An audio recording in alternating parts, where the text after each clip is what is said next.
जय श्री राम। मैं अंकुश तिवारी आप सभी का हार्दिक अभिनंदन करता हूं। आज हम JEE एडवांस 2020 फिजिक्स पार्ट के सेक्शन नंबर 3 का प्रश्न नंबर 15 सॉल्व करूंगा। तो पहले हम प्रश्न को पढ़ते हैं, क्वेश्चन को पढ़ते हैं। One end of a spring of negligible unstressed length and spring constant K is fixed at origin. A point particle of mass small m carrying a positive charge Q is attached at its other end. The entire system is kept on a smooth horizontal surface. When a point dipole vector P pointing towards the charge Q is fixed at the origin, the spring gets stretched to a length small l and attains a new equilibrium position. See figure below. If the point mass if the point mass is now displaced slightly by delta L is more less than L from its equilibrium position and released it is found to oscillate at frequency 1 upon del square root of k by m, then value of del is. हमें value of delta find करना है। ये problem यह है कि एक spring है जिसका इनिशियल लेंथ अनस्ट्रेच कंडीशन पे 0 है, अननेग्लिजिबल मतलब 0 है, और उसका स्प्रिंग कांस्टेंट k है और वो उसका एक एंड ओरिजिन पे फिक्स है। उसके बाद उसके दूसरे एंड पे एक क्यू चार्ज अटैच्ड है जिसका मास m है। अब उसके बाद ओरिजिन पे एक इलेक्ट्रिक डाइपोल रखा जाता है जिसका डाइपोल मोमेंट क्यू की तरफ होता है। उसको रखने से ये जो है डिस्प्लेस्ड हो जाता है अपने इनिशियल पोजीशन से, और जो ये अपना स्प्रिंग का लेंथ है स्टेज लेंथ एल हो जाता है, और उस समय अटेन न्यू इक्विलिब्रियम पोजीशन हो जाता है। तो इफ़ द पॉइंट मतलब कि अगर पॉइंट उसके बाद डेल्टा एल और स्लाइटली डिस्प्लेस करें तो इक्विलिब्रियम पोजीशन से, और फिर रिलीज करने पर वो ऑसिलेट करेगा। तो ऑसिलेट का फ्रीक्वेंसी दिया है तो डेल का वैल्यू फाइंड करना है। तो डायग्राम से समझें।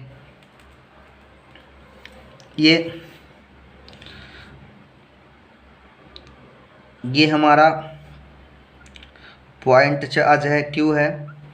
पहले इसका जो लेंथ था वो निग्लिजिबल 0 पे था, मतलब क्यू इस पॉइंट पे था, यहाँ पे था। और जैसे ही यहाँ इसी ओरिजिन पे एक इलेक्ट्रिक डाइपोल रखते हैं। इलेक्ट्रिक डाइपोल क्या होता है? Combination of two equal and opposite charges separated by small distance. दो पॉजिटिव और नेगेटिव चार्ज होते हैं, उनके बीच स्मॉल डिस्टेंस होता है। तो डाइपोल का डायरेक्शन माइनस क्यू चार्ज से क्यू चार्ज होता है। तो जैसे डाइपोल यहाँ पे रखते हैं तो डाइपोल की वजह से इस चार्ज क्यू पे एक फोर्स लगता है, और फोर्स लगने से ये जो है स्ट्रेच्ड हो डिस्प्लेस्ड हो, ये बाहर की तरफ मूव करता है, इस साइड में चला जाएगा। इस साइड में जब जाने के लिए जब चला जाता है, जिससे स्प्रिंग में स्ट्रेच तन जाए स्ट्रेच हो जाता है। जब स्ट्रेच स्प्रिंग होता है तो उसका लेंथ जो है स्मॉल एल हो जाता है। तो अब हमें जो है इसी का फ्रीक्वेंसी फाइंड करना है। तो हम क्या करते हैं कि इसके लिए एक कॉमन प्रॉब्लम सॉल्व करेंगे जिससे इस टाइप के जितने प्रॉब्लम हैं सब सॉल्व हो जाए। तो पहले हमें जिस फार्मूले की ज़रूरत पड़ेगी हम उसको सॉल्व करेंगे। देखिए, पहले तो हमने इलेक्ट्रिक डाइपोल बनाया। ये माइनस क्यू चार्ज है, क्यू चार्ज है, ये मिडल पॉइंट है। माइनस क्यू क्यू के बीच का डिस्टेंस 2L है, और यहाँ पॉइंट P है और जिसका डिस्टेंस मिडल पॉइंट O से R है, और ये जो है एंगल थीटा एंगल पे पॉइंट P है। तो इस पॉइंट पे इलेक्ट्रिक फील्ड की वैल्यू फाइंड करना है। इसका पूरा डिस्टेंस 2L है, तो इधर यहाँ से यहाँ तक L होगा, यहाँ से यहाँ तक L होगा। अब क्या है फार्मूला आप जानते हो, electric field eight a distance R from a dipole of dipole moment vector P directed from minus Q charge two plus Q charge. मतलब डाइपोल मोमेंट का जो डायरेक्शन होता है नेगेटिव चार्ज से पॉजिटिव चार्ज की तरफ होता है। तो फार्मूला क्या होता है? E equal to vector E equal to 1/4 pi epsilon zero P upon r cube, अब P upon r cube square root of 1 + 3 cos square theta r cap. अब इसलिए मैग्नीट्यूड क्या होगी, equal to 1/4 pi epsilon 0 P/r³ square root of 1+3 cos square theta होता है। अगर eight axial line पे है, मतलब एक्सियल लाइन पे उसके इलेक्ट्रिक डाइपोल के एक्सिस पे होगा, तो ये है पॉइंट P है। इस केस में थीटा की वैल्यू 0 हो जाता है, तो थीटा इक्वल टू 0, तो cos 0 की वैल्यू 1 हो जाए, तो मैग्नीट्यूड ऑफ इलेक्ट्रिक फील्ड होगा 1/4 पाई एप्सिलॉन 0। यहाँ cos स्क्वायर थीटा की वैल्यू cos स्क्वायर 0 रखेगा तो 1+3 4 आ जाएगा, तो स्क्वायर रूट 4 का 2 होता है, तो 1/4 पाई एप्सिलॉन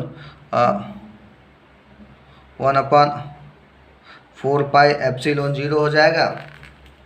तो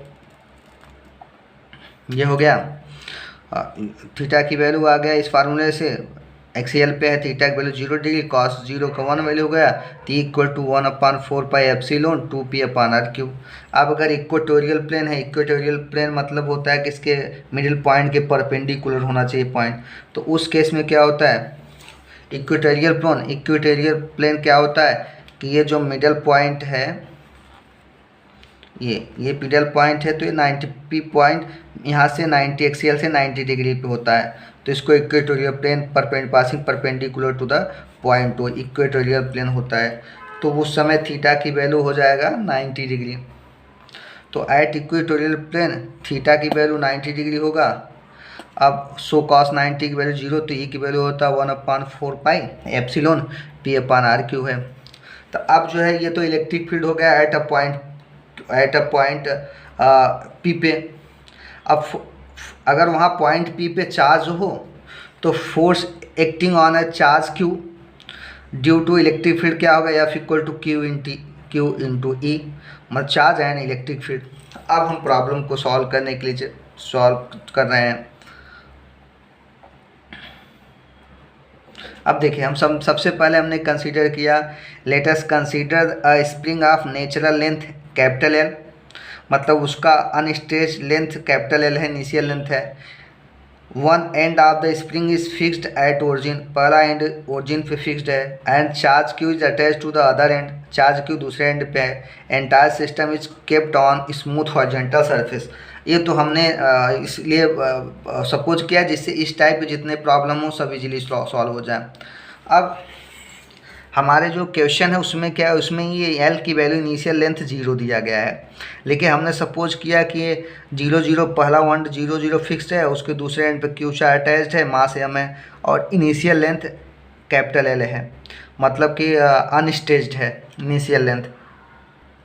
अब क्या होगा कि when a point dipole moment vector P is fixed at origin, जैसे ही हम एक डाइपोल ओरिजिन में फिक्स करते हैं, यहाँ पे ये ओरिजिन फिक्स करेंगे, and dipole moment pointing towards the charge Q, मतलब डाइपोल मोमेंट जो है इसका डायरेक्शन Q की तरफ है, मतलब इस साइड में नेगेटिव चार्ज है और इधर पॉजिटिव चार्ज है और मिडिल पॉइंट 2 है, तो ये पॉइंट होगा पॉइंटिंग इधर इस साइड में हो रहा है, मतलब कि ये जो अपना P है डाइपोल मोमेंट उसका direction toward the point Q है। अब क्या होगा, then charge Q experiences an electric field, the charge experiences an electric field due to the dipole. अब ये चार्ज जो है कि इलेक्ट्रिक फील्ड अनुभव करेगा, ये charge Q experience electric field, मतलब ये का इलेक्ट्रिक फील्ड इस पर एक्ट करेगा। अब उस इलेक्ट्रिक फील्ड की वजह से hence an electrostatic force F equal to Q into E, इस पर एक फोर्स लगेगा Q into X on the charge Q, इस चार्ज पे एक फोर्स लगेगा, उसकी वैल्यू होगा F equal to Q into, और due to the electrostatic force acting on charge, मतलब जो इस चार्ज पे इलेक्ट्रोस्टैटिक फोर्स एक्ट कर रहा है उसकी वजह से the length of spring is test by a length x, मतलब ये Q charge displaced distance x, तो x डिस्टेंस डिस्प्लेस करेगा जिसकी वजह से the length of the spring is stretched by a length x, मतलब उसका जो इनिशियल जहाँ पे था L से इसमें स्ट्रेच्ड हो जाएगा, तो x डिस्टेंस तक और बढ़ जाएगी उसकी लंबाई। तो A से B पे न्यू पोजीशन इसका चार्ज का B पे आ गया, इनिशियल पोजीशन A था, और स्ट्रेचिंग कितना हुआ, एक्सटेंशन x हो गया, मतलब स्प्रिंग के लंबाई में वृद्धि x हो गया, ये x हो गया।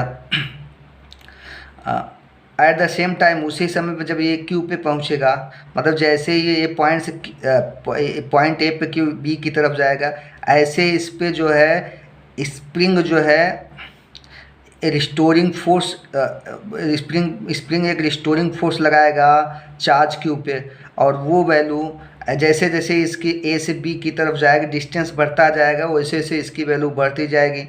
और जब पॉइंट पी ए पे आएगा तो ये रिस्टोरिंग फोर्स की वैल्यू और ये इलेक्ट्रिक फील्ड की वैल्यू दोनों इक्वल हो जाएंगे। जब इक्वल हो जाएंगे तो चार्ज ये इक्विलिब्रियम पोजीशन पे आ जाएगा, यहाँ पे रिजल्टेंट फोर्स जीरो हो जाएगा। अभी कोई इसके बाद कोई एक्सटेंशन नहीं होगा, स्ट्रेचिंग नहीं होगा, मतलब कि लेंथ इसके बाद नहीं बढ़ेगा, लेंथ ऑफ स्प्रिंग इसके बाद नहीं बढ़ेगा, तो स्ट्रेचिंग नहीं होगी।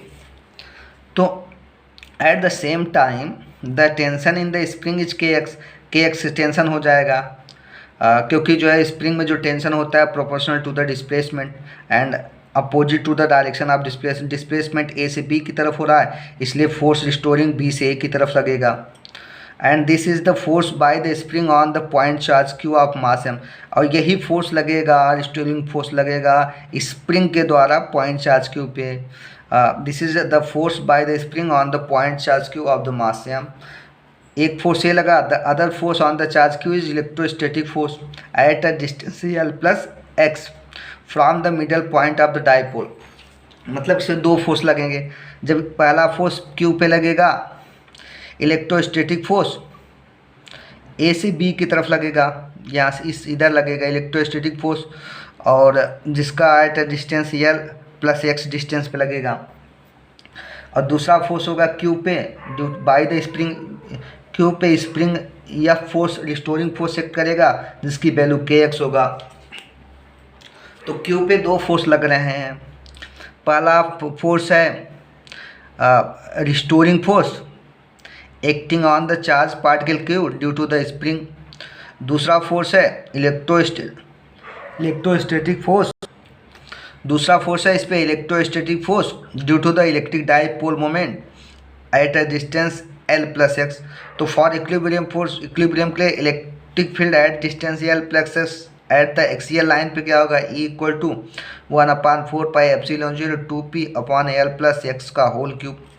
अब सो magnitude of electrostatic force direction क्या होगा इसका, ओ से बी की तरफ होगा। तो F equal to E into Q, then value equal to 1/4 pi epsilon 0 2pq upon L plus X का क्यूब होल क्यूब आ गया। अब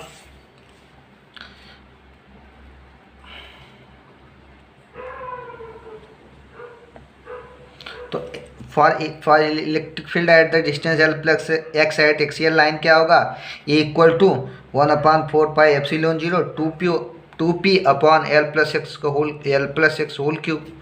सो मैग्नीट्यूड ऑफ इलेक्ट्रोस्टैटिक फोर्स क्या होगा, इसका डायरेक्शन क्या है, फोर्स का ओ से बी की तरफ है, तो यह बेसी इलेक्ट्रोस्टैटिक फोर्स ई इंटू क्यू हो जाएगा, that become 1/4 pi epsilon 0 2pq upon L plus X का होल क्यूब। अब नेक्स्ट है अपना, ये तो इलेक्ट्रिक फील्ड हो गया। नेक्स्ट है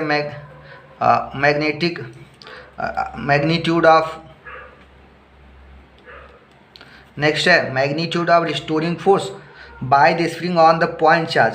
मतलब स्प्रिंग पॉइंट चार्ज क्यू पे जो रिस्टोरिंग फोर्स लगाता है उसका जो मैग्नीट्यूड है, इसका डायरेक्शन क्या होगा, बी से पी की तरफ या बी से ओरिजिन की तरफ होगा, बी से ओरिजिन की तरफ, या फिर रिस्टोरिंग के एक्स हो जाएगा। अब क्या है, इक्विलिब्रियम पे दोनों फोर्स इक्वल हो जाते हैं, या फिर रिस्टोरिंग इक्वल टू एफ ही, तो के एक्स की वैल्यू होगा 1/4 pi epsilon 0 2pq upon L plus X का होल क्यूब, ये वैल्यू आ जाता है ये। अब इसके बाद जो कंडीशन है, अब let the point mass is displaced from new equilibrium position from point B by a distance delta L and released. अब हम ये सपोज करते हैं कि जो न्यू इक्विलिब्रियम पोजीशन बी था, यहाँ से हम डेल्टा एल डिस्टेंस वो पॉइंट चार्ज क्यू डिस्प्लेस्ड हुआ और पॉइंट सी पे आ गया। पॉइंट सी पे आने के बाद फिर हम उसको रिलीज कर देते हैं। रिलीज करेंगे तो क्या करेगा, then it will oscillate back and forth in a straight line about equilibrium position P. मतलब पॉइंट बी के दोनों तरफ ऑसिलेशन करेगा, ऑसिलेट बैक एंड फोर्थ, इस पॉइंट बी के दोनों तरफ आगे पीछे ऑसिलेट करेगा, वाइब्रेट करेगा, दोलन करेगा। पॉइंट बी के आगे पीछे दोलन करना स्टार्ट, दोलन गति स्टार्ट हो जाएगा। अब क्या है, अब इस पोजीशन पे जब ये charge at the point C पे था, तो पॉइंट सी पे था तो उस पर जो इलेक्ट्रोस्टैटिक फोर्स या फिर कार्य करेगा उसकी वैल्यू निकालना है, और रिस्टोरिंग फोर्स क्यू पे, तो restoring force acting on the charge Q due to the spring, तो चार्ज क्यू पे जो रिस्टोरिंग फोर्स काम करेगा स्प्रिंग के कारण, वो स्प्रिंग में टेंशन होगा तो उसकी वैल्यू निकाल लेंगे। अब दोनों की वैल्यू हम कैलकुलेट करेंगे, फिर रिजल्टेंट फोर्स निकालेंगे। अब देखिए, magnitude of electrostatic force acting on charge Q at a distance L plus X plus delta L हो गया, due to dipole is F basic equal to 1/4 pi epsilon 0 2 P Q upon L plus X plus delta L whole cube. इसका direction होगा O से C की तरफ। अब magnitude of restoring force निकालेंगे। Magnitude of restoring force acting on charge Q bye the spring F base R S, तो के into extension in the spring x plus delta L, ये होगा एलोंगेशन इन द स्प्रिंग, मतलब spring की लंबाई में जितनी वृद्धि हुई वो उसी के प्रोपोर्शनल होता है। Restoring force is proportional to the extension in the spring और एलोंगेशन ऑफ द स्प्रिंग, मतलब उसमें जितना स्प्रिंग की लंबाई में जितना वृद्धि होता है उसी के प्रोपोर्शनल होता है। तो यह रिस्टोरिंग के into x plus delta L की वृद्धि हुआ initial position, x plus delta L, इतना टोटल वृद्धि हो गया। अभी इसका डायरेक्शन क्या होगा, सी से ओ की तरफ होगा। अब सो रिजल्टेंट फोर्स क्या होगा, एक्टिंग ऑन चार्ज क्यू। अब हम रिजल्टेंट फोर्स का डायरेक्शन ओ से सी की तरफ लेंगे, ओ से सी की तरफ। तो रिजल्टेंट फोर्स क्या है, F E minus F restoring force toward the O से सी की तरफ, तो वैल्यू रखेंगे 1/4 pi epsilon 0 2 P Q L plus X plus delta L whole cube minus K in bracket X plus delta L आ गया।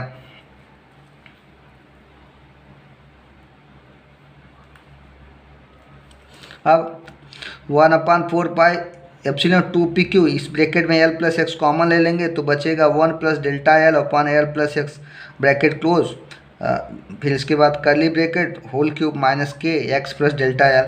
अब this is equal to 1/4 pi epsilon 0 2 P Q upon L plus X का whole cube into 1 plus delta L upon L plus X का whole cube minus K in bracket X plus delta L bracket close.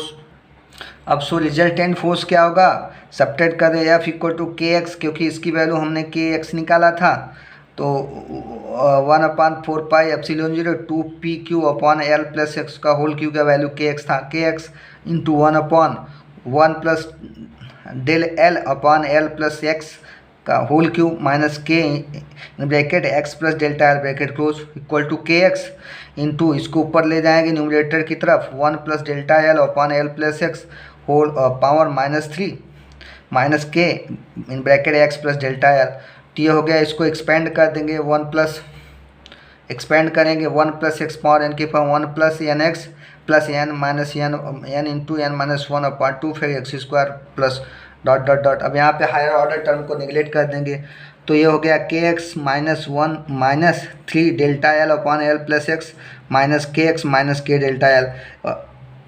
केवल हम expansion 1 plus N x तक करेंगे, क्योंकि x इसके बाद वाले टर्म को निगलेक्ट कर देंगे, हायर ऑर्डर को निगलेक्ट कर देते हैं। तो ये फिर ब्रैकेट में मल्टीप्लाई ओपन कर दीजिए, के एक्स हो गया minus K X into 3 delta L upon L capital L plus X minus K delta L. यहाँ के एक्स कैंसिल हो गया, अब आया minus K X 3 into delta L upon capital L plus X minus K delta L common ले लेंगे, this is good -3 K X plus L plus delta X plus K bracket close delta L. अब Newton's law apply करेंगे, from Newton's law of motion, F equal to M into A mass into acceleration होता है। ये क्या है, acceleration of point charge Q of mass M और towards ओ से C की तरफ एक्सीलरेशन है। तो एम इंटू ए हो गया -3 K X plus L plus X plus K into delta L, तो A equal to -3kx/L+x+k into delta L divide by M हो गया। एक्सीलरेशन आप सिंपल हार्मोनिक ऑसिलेटर का हमें फार्मूला पता है, इक्वल टू -ω² डेल्टा एल होता है। इससे कंपेयर करेंगे,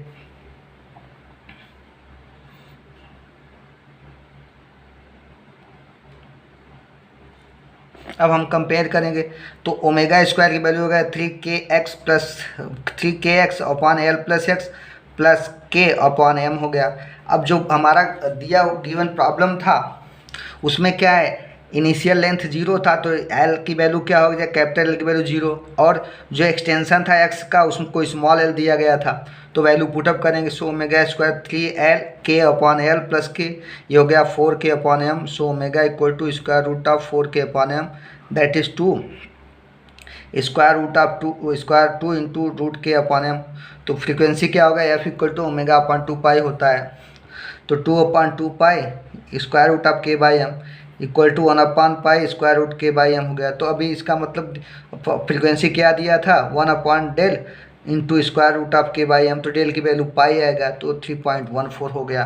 तो डेल्टा की वैल्यू 3.14। जितने प्रॉब्लम होंगे हम इसी टाइप से सॉल्व कर सकते हैं। अभी देखो एक और प्रकार हो सकता है कि जैसे ये अपना इलेक्ट्रिक डाईपोल है, ओरिजिन पे है, अब डायरेक्शन डाईपोल का इस साइड में दे सकते हैं, मतलब P का डायरेक्शन इधर हो, P का डायरेक्शन इस साइड में होगा, इधर हो गया, तो ये ओरिजिन पे हो सकता है। और फिर स्प्रिंग हमारा जो है, स्प्रिंग यहाँ से इस पॉइंट Q पे था, इसका मास m है हॉरिजॉन्टल पे। अब अगर ऐसा प्रॉब्लम आ जाए तो ये जब डाईपोल होगा तो ये जो है Q charge compress to the spring, spring को कंप्रेस करेगा, मतलब ये अगर इसका इनिशियल डिस्टेंस कैपिटल L है तो ये spring is now compressed due to the effect of dipole.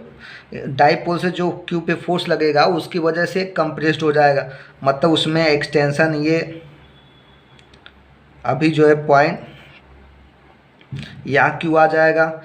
ये पॉइंट अगर हमने सपोज किया था, ये सपोज कर लीजिए पॉइंट A है, तो ये B पे आ जाएगा, और यहाँ A था, तो एक्सटेंशन क्या हो जाएगा, x हो जाएगा। तो अब जो है इस पॉइंट पे इलेक्ट्रोस्टैटिक फोर्स इधर कार्य करेगा, इस साइड में Fe वर्क करेगा, और इस साइड में restoring force F restoring work करेगा। तो इसमें भी वही होता है, रिस्टोरिंग Res की वैल्यू क्या होगा, k इंटू एक्स होगा, और Fe की वैल्यू हम निकाल लेंगे, Fe की वैल्यू हो जाएगा 1/4πε0 2pq। यहाँ डिस्टेंस पूरा L था तो L-x हो जाएगा, क्यूब हो जाएगा। ये दोनों इक्विलिब्रियम पे होंगे। फॉर इक्विलिब्रियम अगर है अपना ब्रेम कंडीशन तो ये Fe इक्वल टू Res हो जाएगा, ये पहला हो जाए। इसके बाद कर अब क्या करोगे, हम थोड़ा सा और इसको कंप्रेस्ड कर देंगे, कंप्रेस्ड करेंगे तो वो और उसका डिस्टेंस थोड़ा सा और कम हो जाएगा, तो इस पोजीशन पे आ गया, इसका C लिख दिया, और ये पोजीशन B पोजीशन था और A पोजीशन था, तो ये जो है अपना और डेल्टा L डिस्टेंस आ गया, Q चार्ज है, और इधर x था और ये अपना डिस्टेंस और कम हो गया। तो अब अभी फिर क्या करना है, वही हमें फार्मूला अप्लाई करना है, P का डायरेक्शन इधर है, तो रिस्टोरिंग फोर्स इस पे Res इधर हो जाएगा, और इलेक्ट्रिक फोर्स या Fe साइड में हो जाएगा। तो अब रिजल्टेंट फोर्स ऑसिलेट करेगा, तो इस साइड लीजिए या उस साइड लीजिए, रिजल्टेंट फोर्स अभी और कंप्रेस्ड कर देंगे तो वही फार्मूला फिर यहाँ पे अप्लाई हो जाएगा। तो resultant force Ma equal to हो जाएगा 1/4πε0 2pq L - x - delta L cube minus k x plus delta L हो जाएगा। अब इस प्रॉब्लम को फिर से सॉल्व कर लोगे तो फिर यहाँ से फ्रीक्वेंसी आ सकता है। और एक टाइप का और प्रॉब्लम हो सकता है कि यहाँ पे सिर्फ इलेक्ट्रिक फील्ड रखा जाए, ये स्प्रिंग है, Q है, डिस्टेंस L है, और इस पर एक इलेक्ट्रिक फील्ड है यूनिफॉर्म, ये इलेक्ट्रिक फील्ड यूनिफॉर्म में होगा। तो इसके इलेक्ट्रिक फील्ड का प्रॉब्लम ऐसे आ सकता है, ये अपना जो है स्प्रिंग है, क्यू मास है, इनिशियल अनस्टेज डिस्टेंस एल है, इसमें एक इलेक्ट्रिक फील्ड रखा जाता है। तो इलेक्ट्रिक फील्ड की वजह से force F equal to Q into A हो जाएगा। और उसके बाद जितना उसमें एक्सटेंशन हो जाएगा, तो मान लो एक्सटेंशन होता है इलेक्ट्रिक फील्ड की वजह से डेल्टा एक्स हो गया, तो ये एक्सटेंशन हो गया। यहाँ से अभी ए था, ये पॉइंट पे था, अब यहाँ से मान लो कि क्यू इधर आ जाएगा और ये एक्सटेंशन एक्स हो गया। तो अब जो है इधर restoring force R E share करेगा और इधर एफ की वैल्यू था क्यू इक्वल करेगा, तो क्यू इक्वल टू क्या हो जाएगा, आर ई रिस्टोरिंग हो गया के एक्स। अब फिर वही इनिशियल कंडीशन थोड़ा सा और इसको और थोड़ा सा डिस्प्लेस करके फिर हम रिजल्टेंट फोर्स निकाल के उसके बाद फिर इसका हम सेम टाइप से फ्रीक्वेंसी निकाल सकते हैं। तो इस इतने टाइप के प्रॉब्लम सेलेक्ट हो सकते हैं, सेम टाइप का प्रॉब्लम आएगा। Thank you to join us. आपने हमें सुना, इसके लिए हम आपके आभारी हैं।